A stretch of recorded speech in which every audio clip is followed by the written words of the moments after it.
जहां एक तरफ भारत ने 105 देशों के सामने सऊदी अरब को दे दी चेतावनी, तो वहीं दूसरी तरफ बांग्लादेश ने अब CAA पर बहुत बड़ा बयान दे दिया है। जानेंगे बांग्लादेश क्या भारत के CAA के खिलाफ है या साथ है। जानेंगे जियोपॉलिटिक्स में क्या कुछ चल रहा है। आइए जानते हैं इन खबरों को विस्तार से।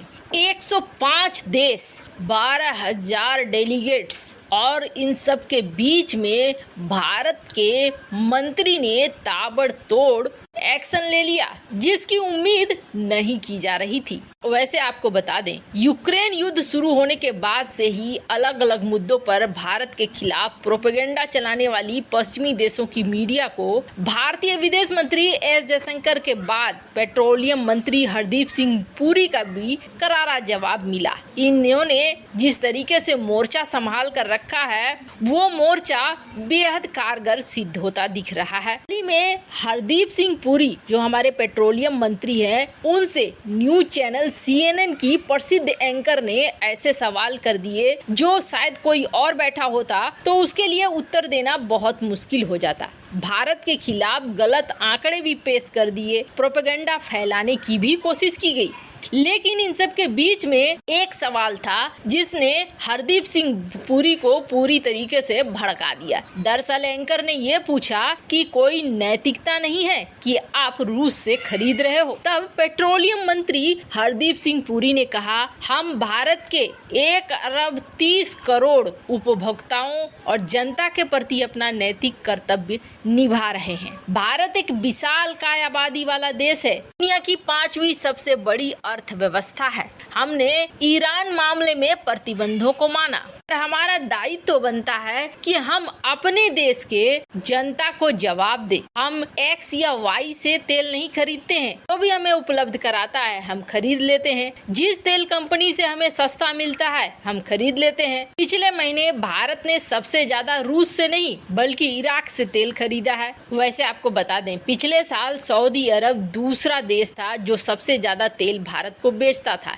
लेकिन पिछले साल सऊदी अरब ने तेल उत्पादन में कटौती करके भारत को काफी परेशान किया था। पिछले साल से ही भारत ने सऊदी अरब से तेल खरीदने की जगह ऑप्शन ढूंढने शुरू कर दिए थे कि किससे हम तेल खरीद सकते हैं, क्योंकि भारत ने तेल की कीमत को कम करने के लिए बहुत सारी बातें कही थी, पर फिर भी सऊदी अरब या ओपेक देशों पर कोई असर नहीं पड़ा था। अब एक समारोह चल रहा है, ये सऊदी अरब में चल रहा है। इसमें ओपेक प्लस देश पहुंचे ही हैं, साथ में ग्राहक देश भी पहुंचे हैं और ये बहुत बड़ी संख्या में है। करीब 12,000 डेलीगेट्स इस समारोह में शामिल हैं और साथ ही साथ 105 देशों के प्रतिनिधि भी शामिल हैं। बहुत सारे ऐसे मंत्री भी हैं जो इस समारोह में अपने विचार रख रहे हैं। वैसे आपको बता दें, एडीपेक एनर्जी कॉन्फ्रेंस ये चल रहा है इस वक्त अबू धाबी में, और इसमें भारत के पेट्रोलियम मंत्री हरदीप सिंह पुरी ने अपना गुस्सा तेल और गैस उत्पादन करने वाले देशों पर निकाला है। इन्होंने कहा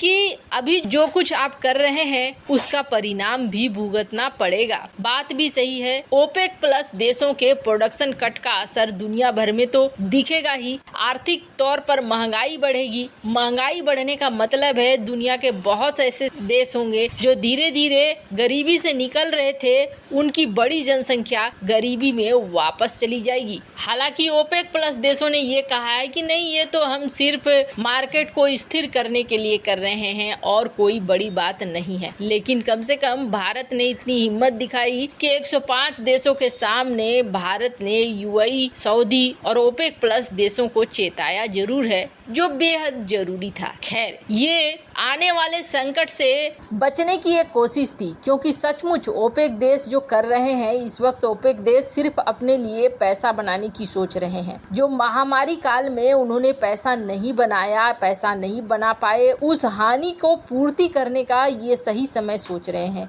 जिस चीज का उत्पादन कम होगा उस चीज की कीमत बढ़ेगी, उस चीज की कीमत बढ़ेगी तो ज्यादा मुनाफा घर में आएगा। इस वक्त ओपेक प्लस देशों का यही सिद्धांत है कि ज्यादा से ज्यादा पैसा तेल से हमें निकालना है और यही वजह है कि अमेरिका को अनसुना करते हुए ये तेल प्रोडक्शन को और कट पे कट किए जा रहे हैं। खैर, जहां एक तरफ ये सब कुछ हो रहा है तो वहीं दूसरी तरफ बांग्लादेश ने अब एक नया बवाल काट दिया है और वो बवाल CAA पर है, भारत का नागरिकता कानून। वैसे बात करें भारत और बांग्लादेश के रिश्ते की तो दोनों के बीच रिश्ते इस वक्त अच्छे ही चल रहे थे। बांग्लादेश और भारत के बीच रुपए और टाका में व्यापार होने की बात कही जाने लगी है। वैसे आपको बता दें, भारत ने अपने टॉप के व्यापारियों को ये कहा है कि बांग्लादेश के साथ रुपए और टाका में व्यापार करो, यानी टाका बांग्लादेश की करेंसी और भारत का रुपए। यहाँ पर डॉलर को हटाकर दोनों देश चाहते हैं कि व्यापार अब उनकी अपनी करेंसी में हो और ये कहीं न कहीं भारत के लिए बहुत अच्छा है। पर इस वक्त बांग्लादेश का फॉरेन रिजर्व बहुत तेजी से गिर रहा है। अब बांग्लादेश का फॉरेन रिजर्व करीब 27 बिलियन डॉलर रह चुका है। हालात बांग्लादेश के ऐसे हैं कि बांग्लादेश IMF से 4.5 बिलियन डॉलर का लोन चाह रहा है और उसके लिए बातचीत भी कर रहा है। बांग्लादेश की अपनी स्थिति इस वक्त श्रीलंका से बेहतर जरूर है, लेकिन श्रीलंका की तरफ बढ़ रहा है। हाँ, पाकिस्तान के मामले में अभी पाकिस्तान से कई गुना ज्यादा बेहतर है। पाकिस्तान का जो रिजर्व है वो तो मात्र 8.6 बिलियन डॉलर बचा हुआ है। ऐसे में बांग्लादेश कम से कम व्यापार अपने पड़ोसियों से खराब तो करना बिल्कुल भी नहीं चाहेगा और इसी तहत में भारत और बांग्लादेश अपने रिश्ते को अच्छे तरीके से बढ़ा रहा था। पर